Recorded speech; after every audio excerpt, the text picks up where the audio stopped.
சித்திரை 3, 4 பாதங்கள். செலவு அதிகரிக்கும் நாள். சிலர் வெளியூர் பயணம் மேற்கொள்வீர்கள்.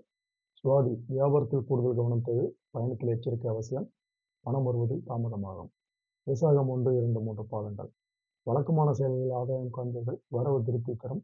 தொழிலில் ஆதாயம் உண்டாகும். விசாகம் 4ஆம் பாதம். யோகமான நாள். உங்கள் செயலில் வேகம் இருக்கும். எதிர்பார்த்த பணம் வரும்.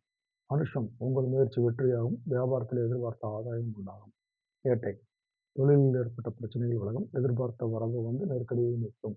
மூலம் முன்னேற்றமான நாள். குடும்பத்தில் ஏற்பட்ட குழப்பம் விலகும். ஆதாயம் உண்டாகும். போராடம் சேமிப்பில் கவனம் செலுத்துவீர்கள். குடும்பத்தினர் உங்கள் ஆலோசனையை ஏற்பார்கள். உத்திராடம் 1ஆம் பாதம். எதிர்பார்த்த தகவல் வரும். தொழில் விளையாட்டின் ஒத்துழைப்பு அதிகரிக்கும்.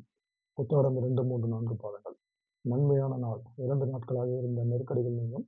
தொழிலில் லாபம் அதிகரிக்கும். திருவோணம் தடைபட்டிருந்த வேலைகள் நடந்தேறும். வரவேண்டிய பணம் வரும். அவிட்டம் 1, 2 பாதங்கள். பணியிடத்தில் உங்கள் செல்வாக்கு உயரும். வருமானம் திருப்தி தரும். முயற்சி வெற்றியாகும். அவிட்டம் 3, 4 பாதங்கள். கவனமாக செயல்பட வேண்டிய நாள். வேலைகளில் எதிர்பாராத நெருக்கடி தோன்றும்.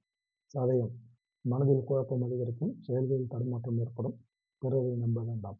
பூரட்டாதி 1, 2, 3 பாதங்கள். பணியிடத்தில் நெருக்கடிகள் அதிகரிக்கும். சிலர் புதிய பிரச்சனையை சந்திக்க நேரும். பூரட்டாதி 4ஆம் பாதம்.